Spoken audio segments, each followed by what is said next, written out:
Brutal, man. Brutal, brutal, brutal, brutal, brutal. That sucked. That really sucked. I mean, you do. Ground ball base hit right through the shortstop and the third baseman. They were one strike away from sweeping the Orioles, and then two freaking wild pitches later from Clay Holmes, and those are not pass balls; those are definitely wild pitches. They were, the Orioles came back and won. I mean, what are you gonna do? And Daly, 100%, bro.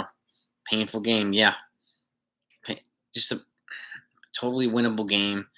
They should have won this game, and they had it right there. But two wild pitches in the freaking, to tie the game in the ninth, the bottom of the ninth, and to let them tie the freaking game. And then the Yankees missed opportunity with Gardner on second in the 10th, and then this is what happens. Unfortunately, and it's Toronto and Boston were off tonight too, so the Yankees lost a half a game on both of them. So this is, just another blown opportunity. In other news, Brooks Kriske was placed on waivers, and the Baltimore Orioles picked up Kriske this evening, so he's now an Oriole. And Yankees need to do some work in this bullpen, man, this offseason. It hurts, not having Lasagna right now, not having Britton, not having a bunch of these guys. It hurts, man. Writings and just frustrating losses, unwinnable games, man. It really it makes it really, really hard to stay motivated with this guys, and it's unfortunate. It really, really is. Especially if the game, Jordan Montgomery, man, 5 2/3, hit 12 strikeouts, man. Like yesterday, Wandy had 11 in 6 innings. Two great performances in a row by the lefties. Wandy, and neither one of them, were factored into the decision, win or loss. But either way, they put their team in a position to win, both of them. And the Yankees luckily won last night, and took the loss tonight. These games should not be this close with the Orioles. But again, the Orioles always play the Yankees so much harder than they play other teams. It's remarkable. It's remarkable. And two wild pitches. Those were wild pitches from Clay Holmes. Those now are pass balls. Those were hard for any catcher to get. So I put that one on Holmes tonight. But it is what it is. Unfortunately, they got to move on now. And yeah, bummer. And like a lot of guys, I would be going after like Michael Lorenzen. I'd be going after Raisel Iglesias this offseason. I would be, boosting this bullpen with some crafty arms and some power arms. No doubt about it. So, and it's unfortunate, man. And Peralta has been really, really good. So is Joely. So he, took the L tonight, and he didn't, pitch too well tonight. So hopefully he can rebound as well. But this is again 1, 2, 3, 4, 6 pitchers again tonight. And Montgomery almost went 6 innings, and the Yankees still used 6 pitchers. Come on, this is what I'm talking about. It's just, ridiculous. It's ridiculous how many pitchers they're using. It's just, I don't know about being that catchable, man. That last one was over to the right and over Sanchez's head, and in the rain. That was a wild pitch. That was definitely not a pass ball. The first one might have been a little catchable, but not the second one. Not the second one, man. At least that's my opinion. I think Higgy will catch Cole in the wild card game, Emilio. I really do. But yeah, I hope Higgy's in the. He should be on the postseason roster. They're gonna have 2 catchers on that roster. So, and it's just. The bullpen needs to come through again. They're the weak link now. They are the weak link. But I'm glad to see Gallo. He's starting to heat up. Another home run. That's his 5th, I think, in 10 games. So, he's heating up at the right time. It was crazy because like Stanton and Judge are kind of streaky right now. Judge was clutch the other day, but they're a little bit streaky right now. So I'm hoping that, he did. Yeah, he did, Chop.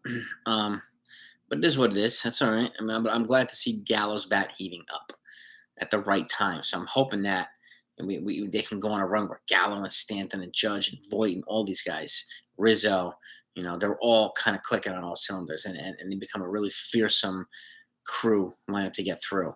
So I'm really, really hoping that's the case. Yeah. Yeah, I mean, the Yankees have had the Twins number for a while, but they should be beating teams like the Twins and the Orioles a lot. And the Yankees, the Orioles have been better against the Yankees than they have against almost any other team in baseball this year. I don't know why, but yeah, I mean they need to invest in pitching, starting and bullpen, especially bullpen, and transition some guys over to the bullpen like Severino and maybe Herman and some other guys. And they need to get more diverse in the lineup. More diverse. I mean, they really do. They really, really, really do. I think Daly. I mean, I'm with you 100%. I think Higasho should catch more too. I mean, his defense. He's much better defensively than Sanchez is. He doesn't have the same upside on the bat that Sanchez has, but he's consistent enough to get, maybe 40% of the catching opportunities. Unless you get an opportunity to give Sanchez a DH day too. He doesn't always need to catch Sanchez. So, uh, yeah, I mean, franchise. I've been saying it for a while. They have to have a regular rotation of a guy, a Judge a day off a week, Gallo, same thing, Stanton, and blah blah blah. Like they need to have some rotating days off, which is why versatile players who can play on the regular, like you get a couple of Ben Zobrist types, and then that's where a guy like Ketel Marte comes in handy because he plays multiple positions. That's what DJ was supposed to be. He plays multiple positions, so like he's supposed to be a multiple position guy too, and they need more of that versatility. Tyler Wade does that. He plays infield and outfield, a bunch of positions. So, but they need another one. They need a really, really good one. Like a Ketel Marte would be phenomenal. But yes, defense does matter. Chop, 100%, man. And it's one reason why Cole and him click so well. They flow better than Cole and Sanchez does. So Profar, man. I mean, I had predicted him in this past offseason franchise in my my MLB offseason predictions. I thought he was going to be a guy that the Yankees were going to bring in, and he's got that versatility. Yeah, and Holmes does have an arsenal. Just he couldn't keep the pitch down today. He just threw a couple wild ones. So, but I'm not really that worried about Clay Holmes. I'm not really worried about that. Sanchez has another year to go, but again, I've mentioned this too. Like the Yankees can entertain trades that we didn't think they were going to entertain this offseason. And Sanchez could be one of them. He's got one more year left before he's a free agent in 2023. He's got some value. So they might even, I don't know what they're going to do. I really don't. And then like a bunch of these guys are going to be free agents next year, like Gallo and Sanchez and Judge. Like a whole bunch of them are going to get qualifying offers, in my opinion. And again, I'd say Sanchez hit or miss with the qualifying offer because I think he would accept it because it's so high. But we'll see. But at least the Yankees have got a couple of prospects. I mean, when Nick Swisher left, they offered him a qualifying offer, and that draft pick they got turned out to be Aaron Judge. So it does happen. Those qualifying offers, that's high draft picks. So I expect Gallo to get a QO, and Judge will definitely get a QO. I mean, he'll turn it down, and they'll either re-sign him or sign somewhere else. But if they don't plan on re-signing him or offering him a big contract, they need to trade him this offseason. End of story. So, but that's completely their decision. The offense. Yeah, I mean, the offense was sleeping today, and yeah, like I said, Chop. I mean, I wouldn't be surprised if they entertained trades for Sanchez and a couple of these other guys. I mean, he has value. I think the CBA is kind of dictate a lot of what happens, whether it is the National League DH or some other things and other rule changes and whatnot. So we'll have a better idea once that thing is negotiated and done, hopefully before the winter meetings. But that'll give us a better idea of when, what teams can do. So, and how best positioned certain players that we have are either here or in other areas in trades. Nico Homer, I heard of him. He's actually pretty solid, actually. Yeah, John, I would love for him to go 9 in the wild card game with a low pitch count. 9 and like 90 pitches, that would be phenomenal. Like have a Greg Maddux type game. And Greg Maddux was he's notorious for that. 9 innings and 85 pitches. Like it was crazy. Yeah, I mean, I liked Switcher. I mean, he was a boastful guy, but he had some versatility. He had some good value for the Yankees. Had some clutch hits and brought the personality to the team that they didn't have at the time. They were like a really stiff kind of corporate team, so he brought some swagger to that team. But it was the right time to move on from him, and I'm really glad they got Judge in return with that pick. So, um, and it's crazy, Emilio Sanchez has gotten better, but his defense is still suspect, unfortunately. So it just happens too often, man. It happens too often. And we do have to score more than 2 runs, Robert, against the Orioles. They need to be scoring 5, 6, 7 runs, man. And they should be. It's these types of games that make it really difficult. Even though they won the series 2-1, okay, but you know, it was like scrapping and scraping to win this 2-game series and win these 2 games. So, um, and that makes it very difficult to kind of feel confident in this team heading into the postseason. Terrible loss, yeah, man.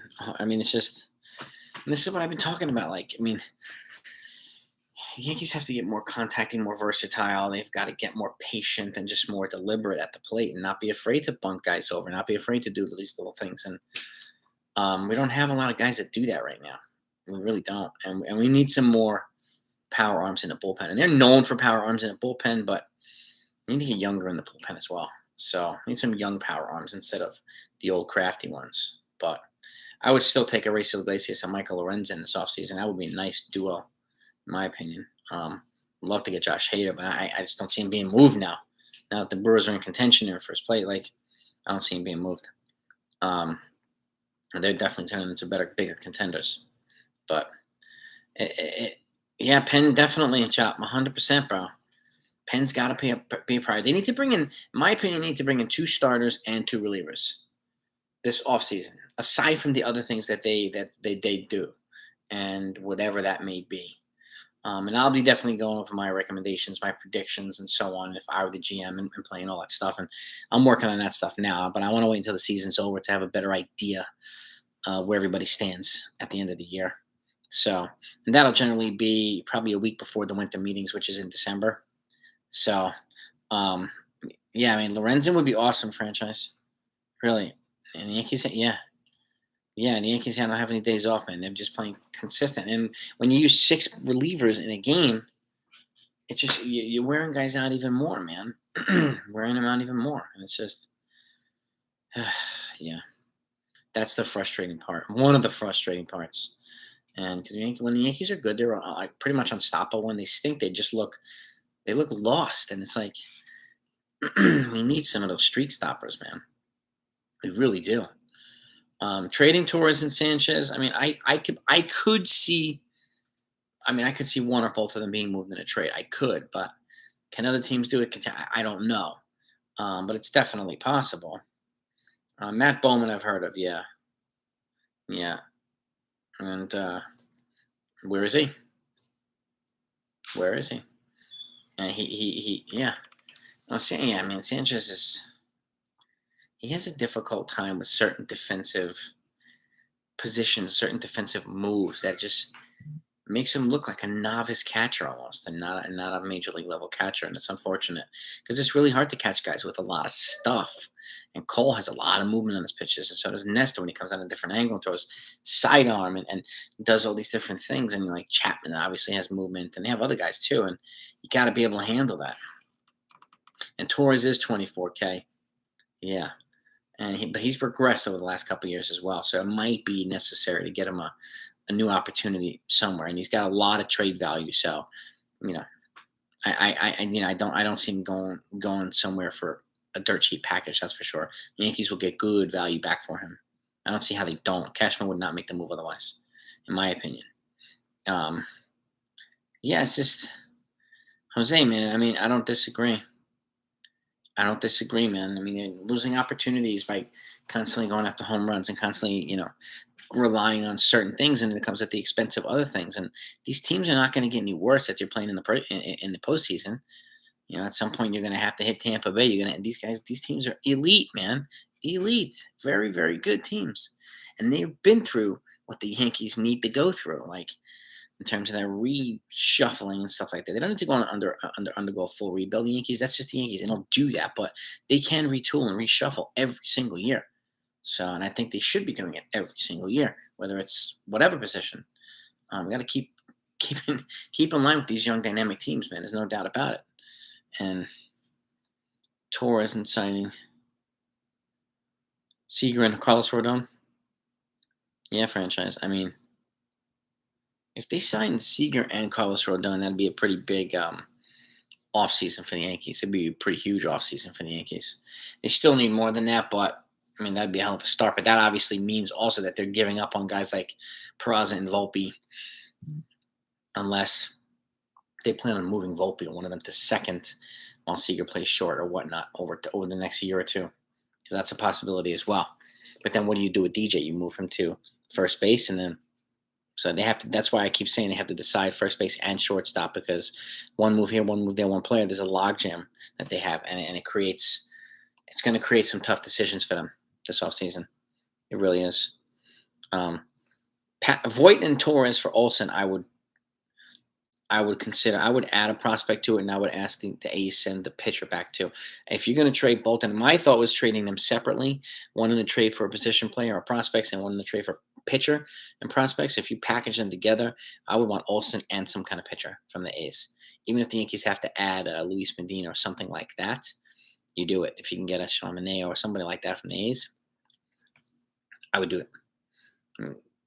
Olsen is super legit. He'd be beautiful Yankee Stadium, just hitting bombs and playing elite defense, and he's really, really good. He's definitely a superstar. Freeman, yeah, I mean, I think they're going to consider Freeman, Miguel. I don't know how deep into the salary thing they're going to go with regards to Freeman in terms like that. I think their free agent money, for the most part, is going to be locked in on pitching, but I still see them making certain moves.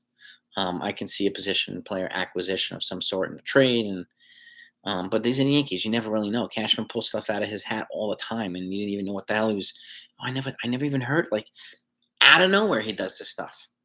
And I remember, like, and I said it yesterday, like in the 2008-2009 offseason when we were like hoping he got Sabathia, and then he wound up with Sabathia, Burnett, and Teixeira. I know I did not expect that. So I could see him pulling something like that again, especially now they're under the threshold again. So it's interesting. It's going to be really interesting offseason. So keep Seager at short until Volpe and Peraza are ready. Then move Seager to second, put Volpe or Peraza at short. I mean, I could see that, or you could just see Volpe at second, and Seager at short. Like, you could do that as well. But Volpe is also going to be like 7 years younger than Seager, so it might benefit him, playing short. So I like Volpe. He looks really, really good. He looks like he's going to be special. So I'm really glad that they have him. Really glad that the Yankees have him. And one of the young starters of the Marlins, Miguel. I mean, I think so. They have to come up with a pretty solid package, but don't be surprised if the Marlins take, Gary Sanchez in a trade, or I don't know, Gio in a trade, or Sanchez and Gio in a trade for one of their young pitchers and young relievers. Like, it can happen. Cashman has done stuff like that before, and so I'm not ruling anything out this offseason in terms of that type of stuff. But yeah, it's possible to get one of them young Marlins pitchers. That would be nice. It would be nice to have a lot of young dynamic pitchers over there. So, and you would be giving them cost control players in return. So, kind of accomplishing goals on both sides here. Yeah, I mean, they definitely need to reshuffle the roster, Alan. 100%. Seager to Detroit. Oh man, I don't know, Cam. That's an intriguing one. Seager to Detroit. I mean, if he goes to Detroit, then I think the Tigers are going to have to bring in some other guys too. So they're not wasting Seager's prime years. They're going to need to bring in some pitching. I know Cabrera's got, I think, 2 more years or something like that, but they'll need to get better. More. They need to improve more than just Seager. They've got a lot of young dynamic players, especially pitchers. We definitely need arms. We would definitely need arms. Yeah, I mean, yeah. 4 power hit. Yeah, I mean, exactly, Alan. Exactly. That's why we need more just scrappy contact blue collar hitters that do the little things and not only hit the home runs. And Renegades game, nice. Let me know, man. Let us know daily tomorrow night how Volpe and Peraza were. Shoot me an email, or shoot me a message on Instagram. Diehard Yankee Fan 447 is my baseball channel on Instagram. So if you guys have Instagram, make sure you follow me there. I kind of tag a lot of the stuff that I do here on YouTube there, and then try to cross promote it. So I want people on Instagram to know that the channel exists as well. So, and Detroit's, yeah, I mean, Detroit has a very wealthy owner. I could see Detroit getting a couple guys. I could. I could. Bieber from the Indians.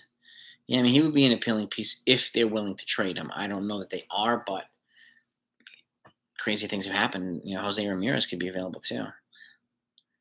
So, I mean, it's really going to be a fascinating offseason. That's why, I mean, the Yankees' decisions, particularly for the infield, are they're robust. So, and I think um, Cashman's going to really have to be on top of it this offseason. He's going to have to be sharp this offseason. So he's going to have to make some serious moves to position them for the long run. And I really feel that way. It's just, to me, it's common sense. But these guys, I don't know. I don't know. Sanchez, yes. And so Gleyber Torres, a lot of looks for the home run too. And it's very frustrating. Take a single, take a double, take a whole bunch of them. And that's what I mean. We need some guys like that. More, Greg Allen type, who sprays the ball in places and runs like hell. It's crazy. Oh, you do? Oh, I appreciate it, Daly. Appreciate it, man. Appreciate it. I'm gonna keep rocking and rolling that. I've got a couple of other YouTube channels and a couple of other Instagram pages that kind of go along with. So I'm trying to grow all my YouTube channels. So there's a couple of them. I'm trying to get over 1,000 subscribers, and so it becomes monetized, so that I can actually make a living off YouTube. And with I'm trying to do here with the baseball one. So I'm working on it. It's a long-term thing, Daily, but I'm working on it.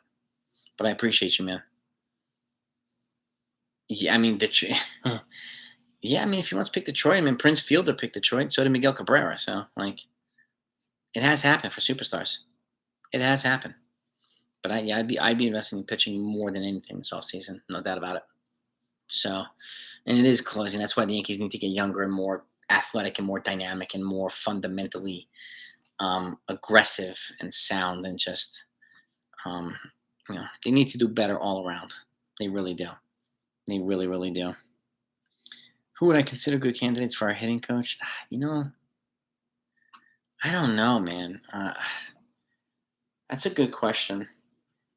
It's a really good question, Lorenzo. Let me think about that for a minute. Let me think about that.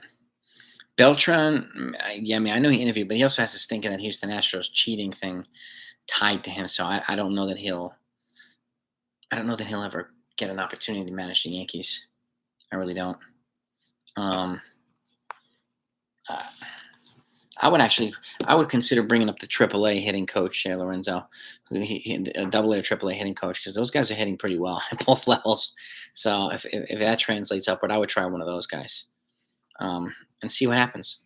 So they have a lot more farm guys coming up, and somebody from the farm might be instrumental in their development. So, O'Neill would be an intriguing possibility, Daly. I mean, as long as he's not chewing into people like Tino did when he became hitting coach the 1 year. He was vicious, Tino Martinez, I think he was with the Rays. Yeah, he was brutal. Made guys cry. I mean, there was a lot of complaints about him. So, because he's very intense. I actually met him at a Broadway show a bunch of years ago. Serious guy. Nice, but serious guy. But he was a great Yankee. Wonderful Yankee. And yeah, Bumgarner. Yeah, I mean, man, if they got a Ketel Marte, I mean, yeah, but this is the thing too. You bring up an interesting point here, Tim Kim, because in order to get Marte, they might have to eat a Bumgarner contract. Was this become more palatable? Maybe. I mean, he's kind of rebounding a little bit after a rough go with the Diamondbacks, but that is possible. That is actually, it's an interesting proposal, man. It's an interesting point you make. So well done, man. I like that. But my guess, in order to get a Ketel, they're gonna have to take something in return as well. Big Poppy, yeah, yeah, man. Rod Carew would be phenomenal. Yeah, I mean somebody like that, like a really, really, really good hit. Ego Martinez would be phenomenal. To get him over here. I don't know if he'd ever do that, but kind of cool. We could use intensity. Yeah, I mean, that's what I mean. That's why like a Larry Bowa used to get in their asses all the time, and guys didn't hustle, and he would just be like, he'd be chewing you out and be fine doing it. And like, what are you gonna do? It's Larry Bowa, like, And again, I like Boone's consistent optimism and trying to find the silver lining, but I also want to see him actually get in somebody's face and be like, dude, you know, when they mess up, call them out on it, man.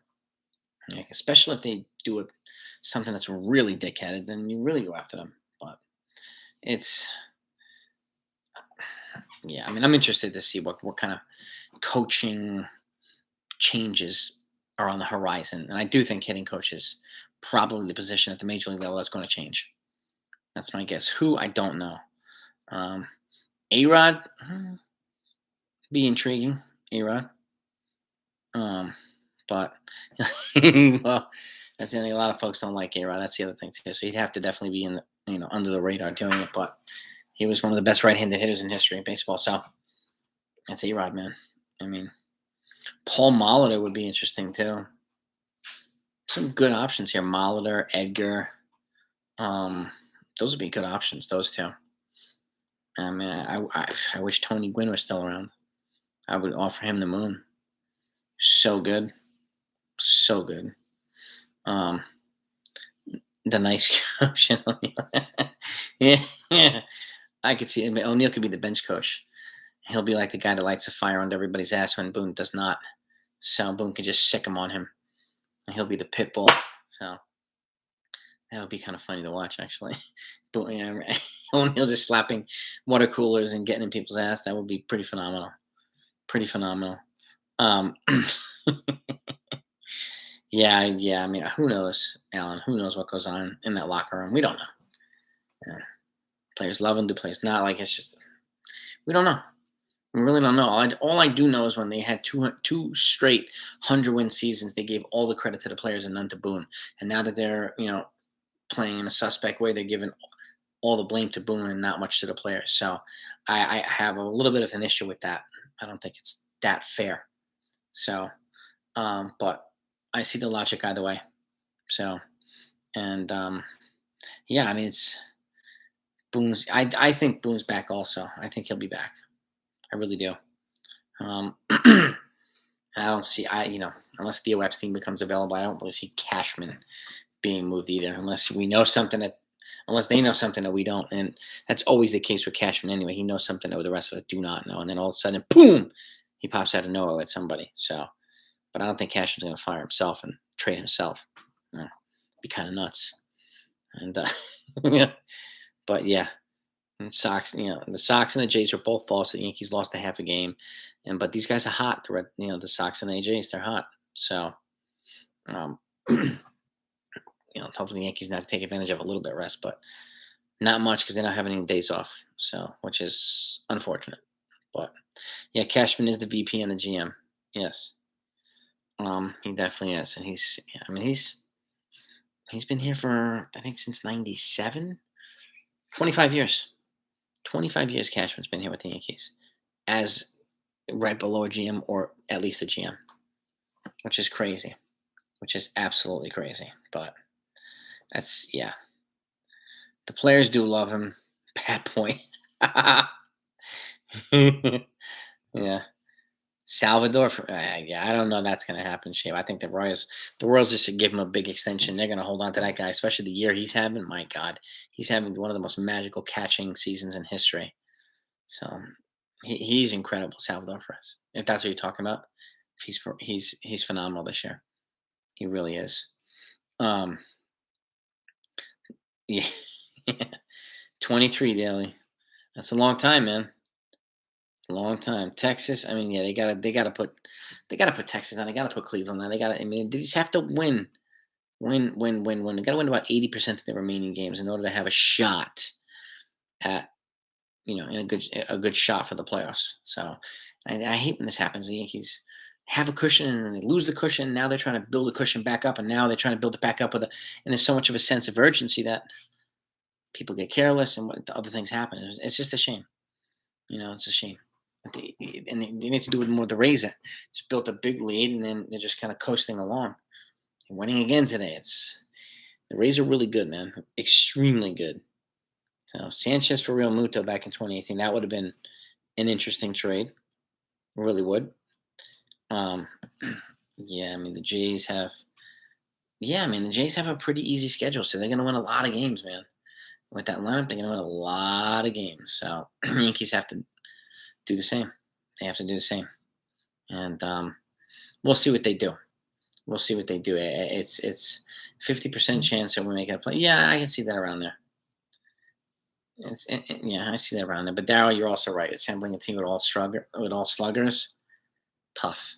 It's tough to do, man. Really tough to do. So we need guys who can actually get on base so that the other guys can drive them over, so that other guys can drive their power guys. Like we need balance in this lineup of all different types of hitters, lefty and righty switch. I mean, you know, that we need that. We do. Can't just rely on home runs and then strike out more often than not and leave 20 guys on base every game. And it's just we can't do that, man. We can't constantly do that. So, yeah, I mean, Gallo is starting to come around, and he's looking better at the plate, and I hope that he continues to head in that direction because he does have an elite bat when he's on fire. So he does. And the Jays do have a lot of home games, and they're back in Toronto, if I'm not mistaken. So, Curtis Granderson might be an intriguing idea. At the very least, a spring training instructor of some sort if he wants to get into the coaching world on major league level. I liked Granderson, man. I really did. I really, really did. So he's got a great personality. He's just a great clubhouse guy, and he would be. I think he would be a good coach. He'd be a good coach. So, but we need to stop getting hurt so much as well. And yeah, but I mean, Gallo's defense is very underrated. He also has the best arm on the team. It's like 95 miles an hour from the outfield. It surpasses Aaron Judge, who Judge has a cannon. Gallo has a bazooka. So thankfully he's here. But it's definitely underrated. And again, yeah, like you just said what I was gonna say now. So like Yankees, not every guy in the Yankees needs to be an absolute Hulk. You need to have normal looking guys. So like me, I'm 5'10", 175, and 170.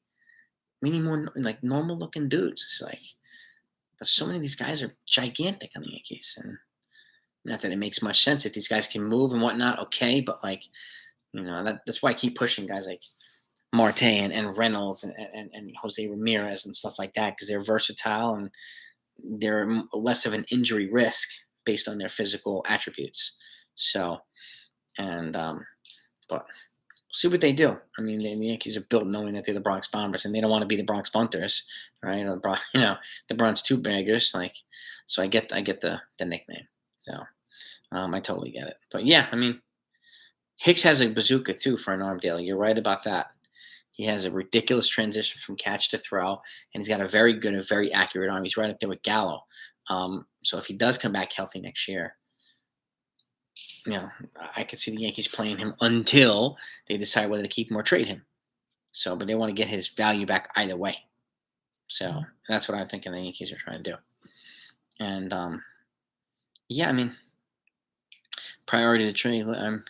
Yeah, I mean, it's going to be. I think it's going to be considered and discussed more regularly this offseason. Franchise, I really do. I think it's going to be discussed a lot more this offseason in great detail, moving Torres. So, and if the right opportunity presents itself, don't be surprised if he gets moved. Don't be surprised. I really wouldn't be surprised. So, yeah, 9 Altuve's. As long as they're not cheating and beating on cans and having stuff taped to them, I'll be fine with that. I don't care if they look like the Bad News Bears. So, yeah, I mean, Steven, I mean, it's a brutal, unnecessary loss. It sucked.